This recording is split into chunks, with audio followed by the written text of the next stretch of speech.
Kikou, bienvenue à tous, ici Gia, j'espère que ça va pour vous. Vu que pour la plupart d'entre nous, dans quelques jours, c'est Noël, je me suis dit que j'allais pas vous faire une histoire trop lourde et angoissante, et que au contraire, j'allais essayer de vous trouver une histoire avec une résolution plutôt joyeuse.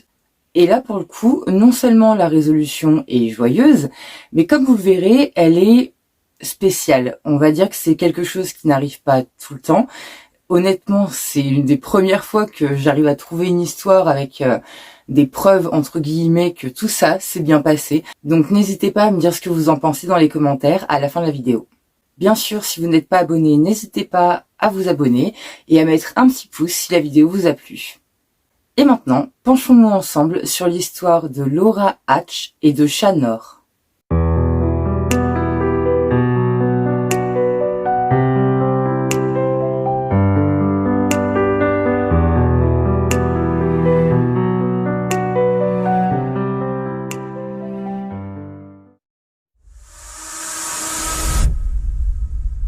Aujourd'hui, on part aux États-Unis, et plus précisément dans la région de Washington, dans la ville de Redmond. Là-bas vit la famille Hatch. La famille Hatch est donc composée du papa, qui s'appelle Todd, de la maman, qui s'appelle Jean, et de leurs deux filles, une fille qui s'appelle Amy, et une autre, celle dont on va parler aujourd'hui, qui s'appelle Laura. La famille Hatch vit une vie plutôt paisible dans le coin de Redmond. Ils ont apparemment une communauté assez soudée étant donné qu'ils vont régulièrement à l'église et font partie des activités de leur ville. Leurs filles sont scolarisées elles-mêmes au lycée de Redmond, donc ils font vraiment partie de leur ville et vivent leur vie depuis la naissance de leur enfant au minimum dans la ville de Redmond. On est en 2004 et Laura, pour sa part, a 17 ans.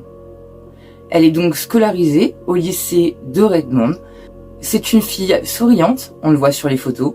Elle a des amis, elle a une famille aimante et qui l'entoure, qui l'accompagne dans l'âge difficile de l'adolescence.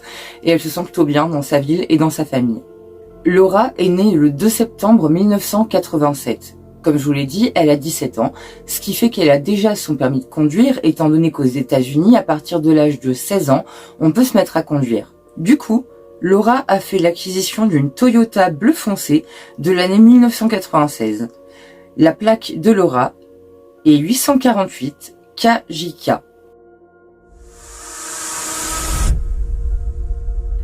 Étant donné qu'elle a une très bonne relation avec ses parents, le samedi 2 octobre 2004, Laura est autorisée à aller à une fête, le soir même avec d'autres amis qui vont eux-mêmes au lycée de Redmond. Laura part donc avec sa voiture, elle s'amuse, elle en profite, la soirée se passe extrêmement bien. Et c'est une fille raisonnable qui a un couvre-feu et qui obéit à ses parents. Donc quand l'heure du couvre-feu arrive, Laura remonte dans sa voiture et fait le chemin pour rentrer jusqu'à chez elle. Malheureusement, après l'heure de son départ, c'est-à-dire à 23h, plus personne n'aura de nouvelles de Laura. Ses parents, le lendemain matin, sont extrêmement inquiets forcément en voyant que leur fille n'est pas rentrée. Ils vont contacter ses amis pour savoir si quelqu'un a vu Laura depuis le soir dernier et apparemment personne n'a vu Laura. La panique commence à se faire sentir dans la famille. Ils se demandent bien où a pu passer leur fille. Comme je vous l'ai dit, c'est une fille obéissante, sage, raisonnable. Elle a la confiance de ses parents et elle a gagné cette confiance. C'est-à-dire qu'elle respecte ce que ses parents lui ont demandé. En théorie, elle est censée être là. Donc vu que les parents commencent à paniquer, ils vont contacter la police de Redmond. Ils contactent la police et leur expliquent donc que leur fille de 17 ans a disparu et qu'elle était à une fête et que depuis qu'elle est sortie de cette fête pour rentrer chez elle, plus personne ne l'a vue. Malheureusement, les policiers de la ville de Redmond, étant donné l'âge de l'adolescente et le fait qu'elle était à une soirée avant sa disparition, vont prendre la disparition de Laura comme une fugue, c'est-à-dire que pour eux, Laura a disparu intentionnellement dans le but de s'éloigner de sa famille, entre guillemets. Pourtant, la famille leur dit bien qu'il n'y a aucun conflit avec Laura. Laura est une adolescente adorable, ça se passe super bien. Donc là, vous imaginez bien que la famille commence à paniquer. En fait, là, concrètement, ce que ça veut dire, c'est que la police ne va pas faire de recherche. Ils vont pas entamer de recherche parce que pour eux, Laura n'a pas été enlevée, elle n'est pas en menace de meurtre, elle a fugué. Donc il n'y a pas de recherches qui sont entamées. On était donc le samedi 2 octobre, comme je vous le dis, et 8 jours après, on n'aura toujours aucune nouvelle de Laura.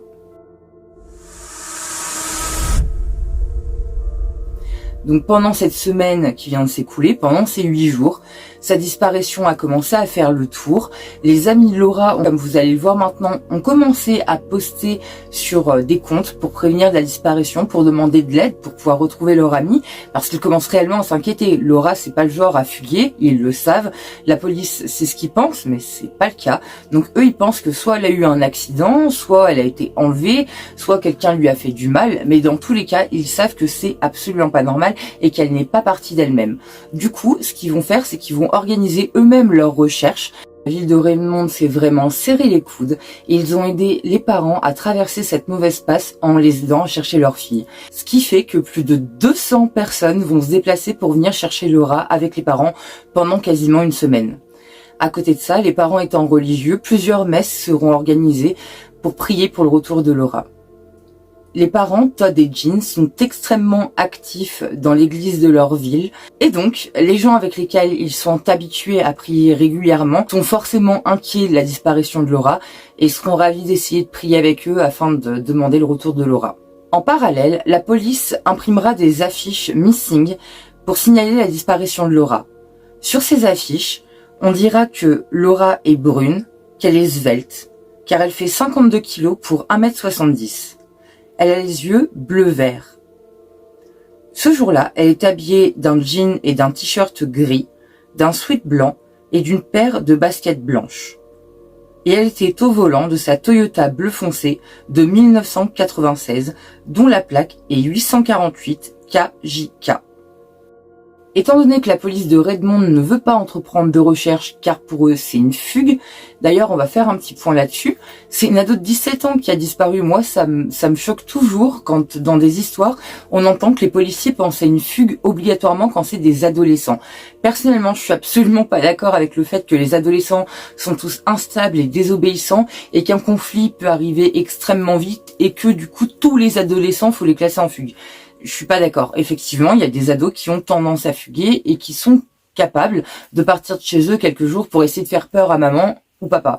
Il y a quand même des ados qui sont sages. Et là, je comprends les parents quand ils sont en colère presque contre la police, parce que honnêtement, ça fait peur de se dire qu'on classe ça en fugue immédiatement, alors que la gamine, elle s'est peut-être fait kidnapper par quelqu'un sur le chemin. En fait, elle a pu, par exemple, tomber en panne sur le bord de la route, avoir besoin de se faire dépanner, se faire prendre en stop par le premier venu. Il est quand même 23 heures dépassées, on fait pas la fine bouche à 23 heures, donc monter dans une bagnole et manque de bol que ce soit un fou quoi.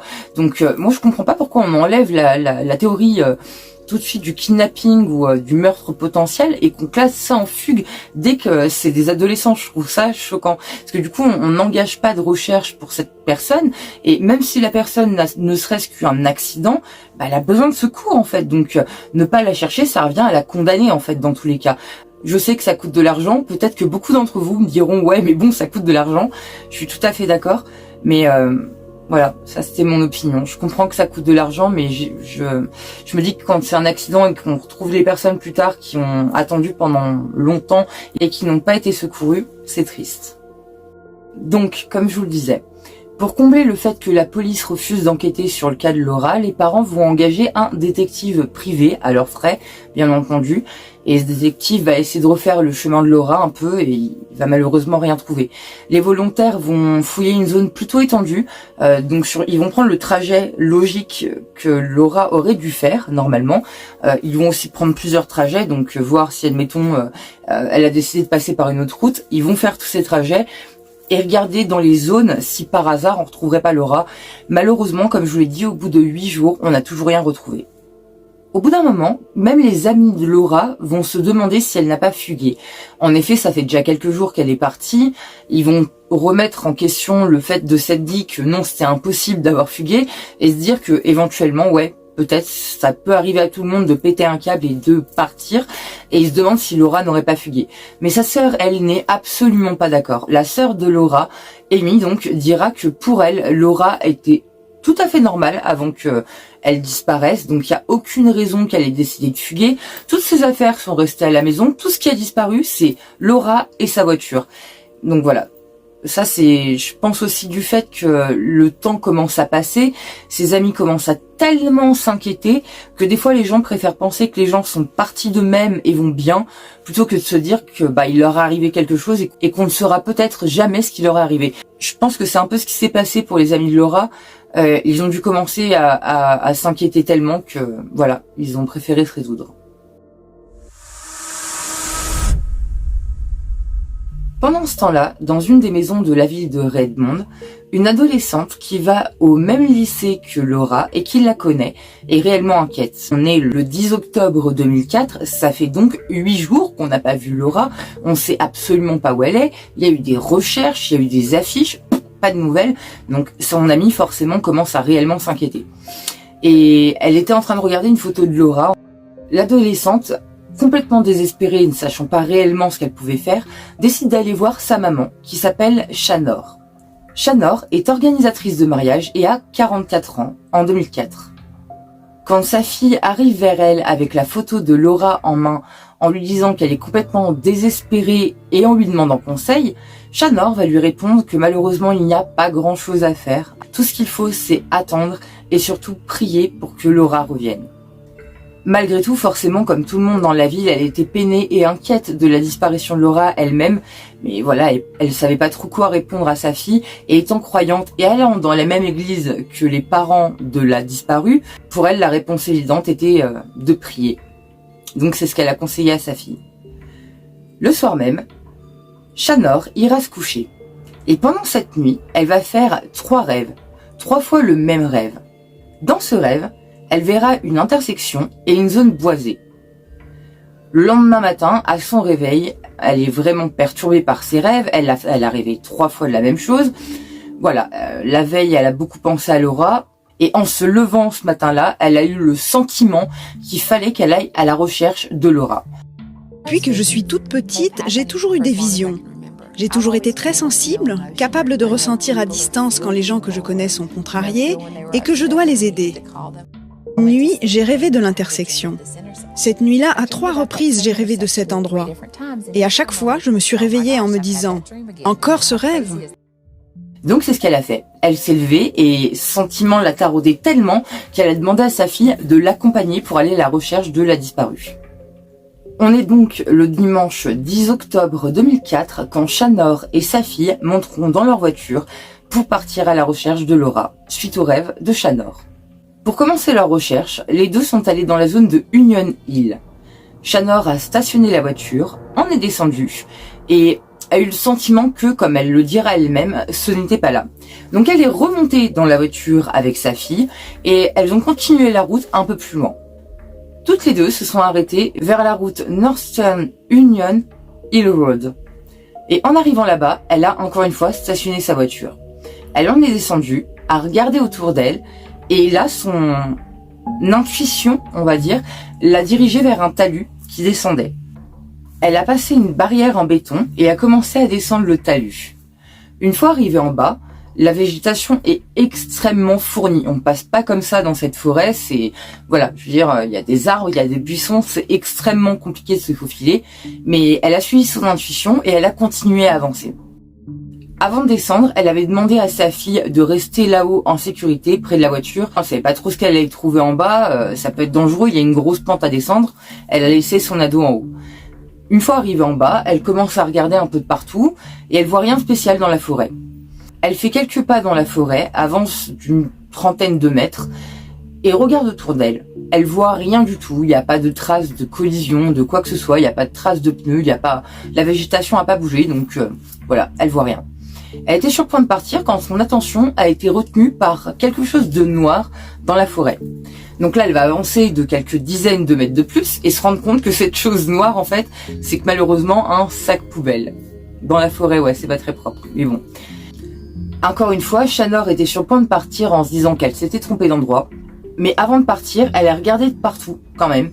Et là, son œil a été attiré par une forme dans la forêt qui n'avait rien de végétal. Elle s'est donc approchée un peu plus et là, elle s'est rendue compte que c'était la Toyota de Laura Hatch. Elle avait retrouvé la voiture de l'adolescente disparue depuis 8 jours. Donc là, elle va hurler à sa fille d'appeler les secours. Mais sa fille, ne sachant pas où elle se situe, va être obligée d'arrêter un motard qui passait par là pour lui demander de l'aide en lui demandant l'adresse précise, car elles viennent de retrouver une disparue et qu'il faut prévenir les pompiers, la police, les parents, tout le monde quoi. Le motard lui indique où elle se situe, la gamine appelle les secours et le motard part rejoindre Shanor en bas du talus. Est très buissonneuse, donc du coup ils ont besoin d'être deux un peu pour s'entraider pour éviter de se casser les margoulettes et se faire eux-mêmes mal. Et quand ils vont arriver vers la voiture, ils vont enfin pouvoir voir la petite Laura qui est à l'arrière de la voiture, sur la banquette arrière. Elle est vivante et elle est consciente. La personne ne s'y attendait trop, Shanor savait pas trop dans quel état elle allait retrouver Laura, elle s'attendait même pas à retrouver Laura déjà de base. Elle avait fait un rêve certes, mais de là à ce que le rêve l'emmène vraiment à un endroit et que dans cet endroit il y ait réellement Laura et la voiture de Laura, voilà, c'était quasiment impossible. Et pourtant ça arrive, Laura est bien là, elle est bien vivante, elle est bien consciente, alors qu'elle n'a pas bu et pas mangé depuis 8 jours et qu'elle est blessée, parce que Laura est blessée, à l'arrière de sa voiture, paumée dans la forêt depuis 8 jours. C'est totalement improbable. Il y en a qui appellent ça un miracle, il y en a d'autres qui disent que c'est une coïncidence de fou, d'autres qui appellent ça de la chance, mais toujours est-il que c'est incroyable cette histoire. La voiture est tellement froissée que honnêtement on se demande même comment Laura a pu survivre à l'accident. Le père Randy Phillips, qui s'occupe de la paroisse où vont donc Shanor et les parents de Laura, Todd et Jean, dira que la voiture était tellement pliée que ça ressemblait à de l'art moderne, tellement ça n'avait plus la forme d'une voiture en fait. Shanor restera auprès de Laura jusqu'à l'arrivée des secours, qui bien sûr sont déjà en route, et elle lui dira que des gens l'aiment et la cherchent depuis 8 jours. Ce à quoi Laura répondra: je crois que je vais être en retard pour le couvre-feu. Cette phrase en fait est due à ses blessures. Vous verrez par la suite les blessures que la pauvre Laura a reçues pendant l'accident, et je peux vous dire qu'elle en a des blessures, la pauvre.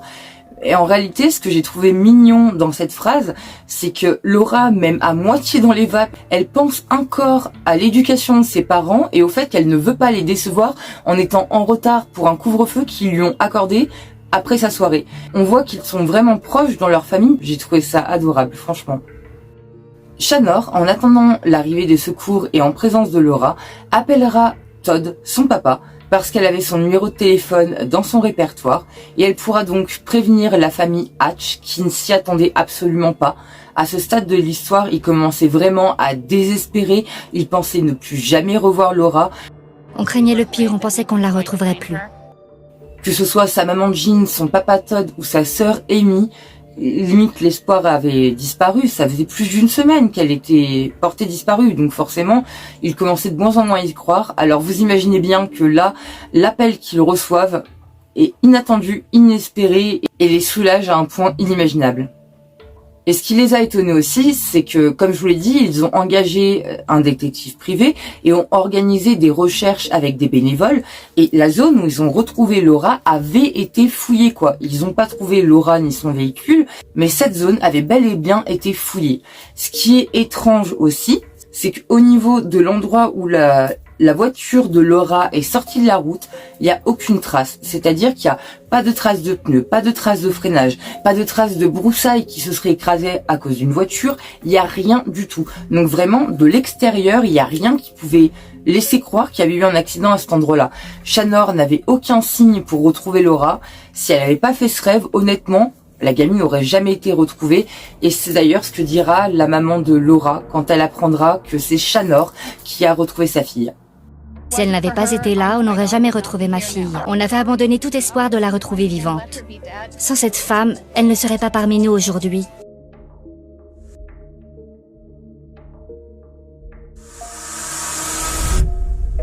Les secours vont donc arriver. Laura sera extraite de la voiture qui lui a servi de carcan pendant 8 jours et sera enfin emmenée à l'hôpital pour être soignée. La voiture sera ensuite remontée. Elle était en réalité tombée à 50 mètres de la route et donc personne ne pouvait la voir, comme je vous l'ai dit, à cause de la broussaille qui était de partout. En fait, c'était tellement épais que la voiture était invisible, surtout que c'est une voiture foncée, bleu foncé. on la voyait pas. Donc là, quand vous voyez les images de la voiture remontée, on se rend compte réellement du choc qui a été subi par Laura, parce que la voiture est dans un état incroyable. Je trouve qu'elle a vraiment eu mal, quoi. Les amis, la famille ainsi que les paroissiens de l'église de Redmond croient à un miracle quant à eux. Ils ont passé une semaine à prier pour le retour de Laura. Pour eux, Dieu les a entendus et a envoyé un rêve à Shanor afin qu'elle aide à la retrouver. Pour d'autres, c'est juste beaucoup de coïncidences qui se sont suivies les unes les autres et qui ont fait que Laura a été retrouvée vivante. Quand on a retrouvé Laura, elle était à l'arrière donc de sa Toyota Camry complètement écrasée.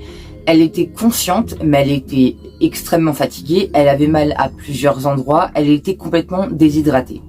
Quand elle est arrivée à l'hôpital de Harborview de Seattle, le docteur Richard Ellenbogen dira qu'elle a eu réellement beaucoup de chance. En réalité, un caillot s'est formé dans le cerveau du côté droit de Laura. Au moment de l'accident, sa tête a tapé quelque part et un caillot de sang s'est formé. Là où elle a eu énormément de chance, c'est que le caillot lui aurait été fatal s'il avait grandi. Et en l'occurrence, s'il n'a pas grandi, c'est parce que Laura était déshydratée. Le fait de ne pas avoir bu pendant 8 jours a fait que son caillot n'a pas grossi et que c'est comme ça qu'elle a été sauvée. Parce que si le caillot avait grossi, on l'aurait retrouvée décédée dans la voiture. Et c'est pas le cas. Elle a vraiment eu beaucoup de chance. Entre guillemets, bien sûr, elle a eu un accident grave, elle a des lésions, elle a d'autres blessures dont je vais vous parler maintenant. Mais en tout cas, elle est vivante et ça, pour le médecin, c'est vraiment extraordinaire. Le docteur Ellenbogen dira que Laura était désorientée, ce qui est plutôt logique. Elle pensait qu'un seul jour était passé alors qu'elle était restée 8 jours dans la voiture. Mais à part ça, même si elle était faible, il dira que c'était tout de même une fille en assez bonne forme, étant donné qu'elle arrivait à rigoler avec lui. Il la décrira comme intelligente, souriante, très gentille, très bien élevée, et enjouée malgré toutes les blessures qu'elle avait. Les docteurs estimèrent que le caillot au cerveau partirait tout seul sous surveillance bien entendu, et donc ils mirent Laura sous surveillance intensive et la réhydratèrent. Laura fut soignée pour aussi de multiples blessures. En effet, en plus d'être déshydratée et d'avoir son caillot à la tête, elle avait des blessures au visage assez conséquentes étant donné qu'elle s'est tapé la tête. Et en plus de ça, la pauvre Laura s'est cassé plusieurs côtes et elle s'est aussi cassé une de ses jambes. Donc voilà, elle a été extrêmement courageuse. Elle a tenu 8 jours dans une voiture sans eau, sans nourriture, à se demander comment c'est possible un truc pareil. Je trouve ça vraiment impressionnant. Comme je vous l'ai dit, on était en 2004 et à ce moment-là, les téléphones portables étaient très peu courants. Shanor et sa fille en étaient équipés, mais apparemment Laura, c'était pas le cas. Et je pense que maintenant, si ça lui était arrivé à notre époque, il y aurait peut-être eu des chances qu'elle n'attende pas 8 jours parce qu'elle aurait pu appeler, du moins si elle avait eu du réseau dans son petit bout de forêt. Là, malheureusement, elle n'avait aucun moyen de contacter l'extérieur.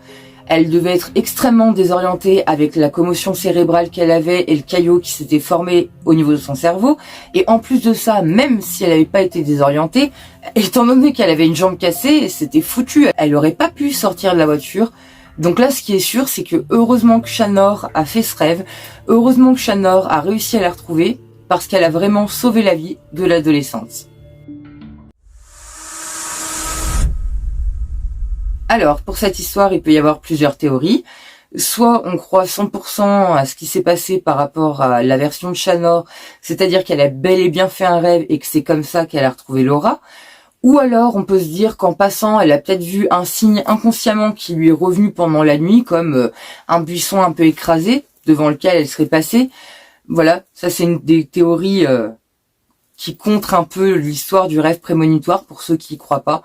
Après, voilà, moi je trouve que c'est quand même une histoire extrêmement bizarre.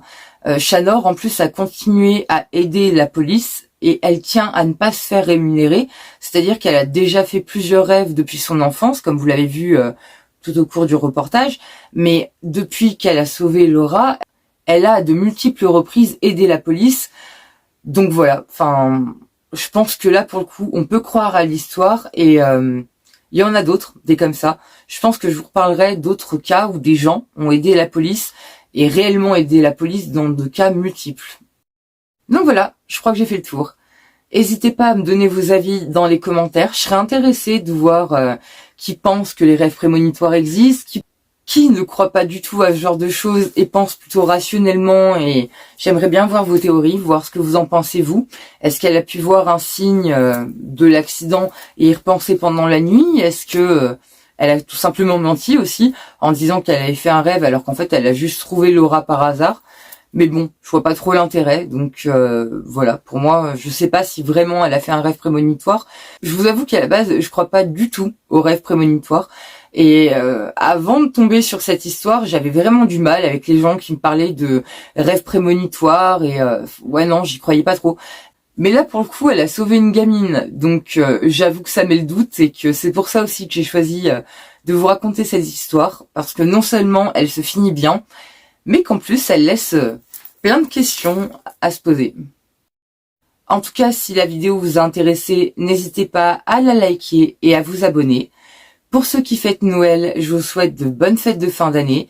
Et pour tout le monde, on se retrouve vendredi prochain à 18h30. En attendant la prochaine vidéo, prenez bien soin de vous.